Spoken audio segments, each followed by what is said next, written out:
पर्वत के नीचे आएगा क्यों भीगे राधा की खड़ी, ओ भीगे राधा की खड़ी।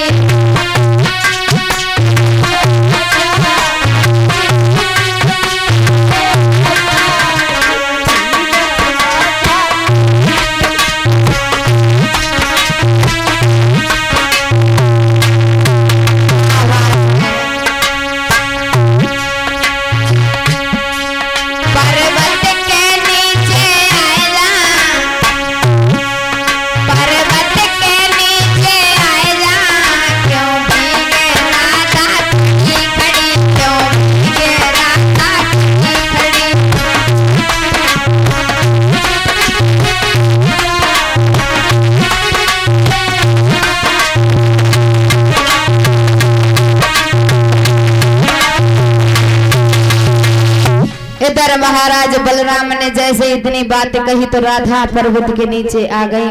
इधर वर्षा होती रही, वर्षा होते होते 7 दिन लगातार वर्षा हुई है। जब देवराज इंद्र ने जिन मेघों को आदेश दिया था, मेघों के राजा ने क्या किया है, 7 दिन वर्षा की, लेकिन जब बस में नहीं रहा तो देवराज इंद्र के पास में आकर के कहने लगे, देवराज इंद्र अब मेरे बस का कुछ नहीं रहा, मेरी जितनी क्षमता थी मैंने उतनी बारिश की, लेकिन अब उन पे कोई असर नहीं पड़ रहा है। वृंदावन में जितना भी पानी पड़ता है सारा का सारा एकदम भाप बन करके फिर से उड़ जाता है। अब मेरे बस में कुछ नहीं रहा। उसी समय महाराज इधर देवराज इंद्र ने जब जान लिया है कि अब मेरी इनसे पेश नहीं जाएगी, ये तो परमात्मा है, और वहां से चले आए। भगवान कन्हैया के सामने आकर के हाथ जोड़ करके खड़े हो गए, कहने लगे आपको हम समझ नहीं पाए और आपसे मैंने पंगा ले लिया है, आपको समझ नहीं पाए। उसी समय हाथ जोड़ करके प्रणाम किया। प्रणाम करने के बाद में अपने लोग को चले आए। इधर भगवान कन्हैया अपनी मैया के साथ में हंसी खुशी के साथ में रह रहे हैं। इधर भोजराज कंस चिंता में है। देव ऋषि नारद जी फिर से आ गए, कहने लगे भोजराज कंस क्या हुआ, इतने चिंता में क्यों हो। तो नारद बोले सुन लो राजन, और ये कली सिकुड़ती जाती है ये,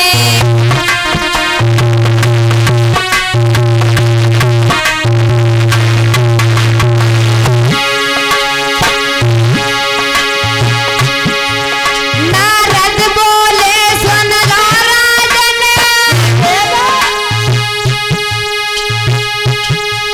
क्यों मुरझाए हुए लगते हो, दिन है वसंत के खिलने का, पर कली सिकुड़ती जाती है, पर कली सिकुड़ती।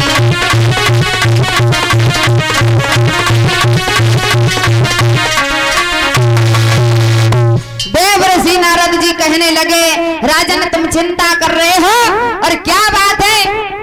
यदि तुम्हें चिंता है किसी बात की तो मुझे पता है तुम्हारे काल अभी तक नहीं मारे गए। भोजराज कंस कहने देव ऋषि नारद तुम उस बार आए थे तब भी मुझे एक अकल बताई थी, और वो भी अकल तुम्हारी काम नहीं की, और अब फिर से आ गए हो अकल बताने, अभी भी तुम्हारी अकल हमें लगता है काम नहीं करेगी। देव ऋषि नारद कहने लगे भोजराज कंस ये तुम्हारी भूल है कि मेरी अकल काम नहीं करेगी। क्या है अब बताओ क्या करवाओगे हमसे। कहने लगे एक काम करो, एक पत्र लिखो, पत्र लिखो, पत्र में ये लिख दो कि हम धनुष का अनुष्ठान रख रहे हैं और कृष्ण और बलराम को मथुरा में बुलाया गया है। पत्र में लिखा, लिखने के बाद में अक्रूर को दे दिया। अक्रूर कौन थे? भगवान कन्हैया के चाचा। अक्रूर को दे दिया। देने के बाद में महाराज कहने लगे जाओ इनको लेकर के आओ। इधर अक्रूर ने मन में विचार किया मैंने अभी तक भगवान को देखा नहीं है और ये मुझे पत्र दिया जा रहा है उन्हीं को मारने के लिए। आज तक मैंने देखा नहीं और आज ये पत्र उन्हें मारने के लिए हम खुद लेने जाएंगे, ना जीना हमसे ये काम नहीं होगा। उसी समय महाराज भोजराज कंस कहने लगे चले जाओ इनको लेकर के शीघ्र लौट करके आओ। इधर महाराज अक्रूर चले हैं। जैसे ही वृंदावन में पहुंचे तो भगवान कन्हैया से पहले मिले। कहने लगे कन्हैया तुम्हें तुम्हारे मामा ने बुलाया है, साथ में बलराम को भी बुलाया। इधर महाराज भगवान कन्हैया ने कहा तुम मेरे पिताजी से बात करो और बात करके मुझे साथ में लेकर के चलो, मैं भी चलना चाहता हूँ। इधर महाराज अक्रूर ने सारी रात विश्राम वहीं वृंदावन में किया और बाबा नंद को सुबह होते ही बता दिया कि मैं कन्हैया को लेने के लिए आया हूँ। उसी समय महाराज क्या हुआ, भगवान कन्हैया को बाबा नंद को जैसे ही बता दिया तो बाबा नंद कहने लगे तुम लेकर के बेकार में जा रहे हो। अरे मेरे बेटे के पीछे तो जाने कितने लोग पड़े हैं, जाने कितने लोग मेरे बेटे के पीछे पड़े और आज तुम भी मेरे बेटे को मरवाने के लिए आए हो। इधर महाराज अक्रूर कहने लगे ये भोजराज कंस का आदेश है, अगर मैं ये काम नहीं किया मैंने तो मुझे भी नहीं छोड़ेंगे, मुझे नहीं छोड़ेंगे। उसी समय महाराज भोजराज कंस की बातों को याद करके भगवान कन्हैया को सुबह ले करके चलने लगे और ले करके जैसे ही चलने लगे तो प्रेम दीवानी राधा को किसी ने एक ने बता दिया कि कन्हैया वृंदावन छोड़ करके मथुरा को जा रहे हैं। सारी गोपियों का काफिला आगे आकर के खड़ा हो गया। कहने लगी है गोपियां कन्हैया तुम जा रहे हो, तुम जा रहे हो मुझे छोड़ करके। तुमने हमसे प्रेम किया, हमने तुमसे प्रेम किया, आज तुम हमें ही छोड़ करके जा रहे हो। और सुनो मेरी बात कन्हैया, तुमने कह तो दिया कि मैं तुमसे प्रेम नहीं करता हूँ, लेकिन मेरे दिल से पूछो और तुम अपने दिल से पूछो तुम प्रेम करते हो या नहीं करते हो। आज तुम मुझे छोड़ करके जाने की बात कर रहे हो, कल मुझे भूल जाओगे।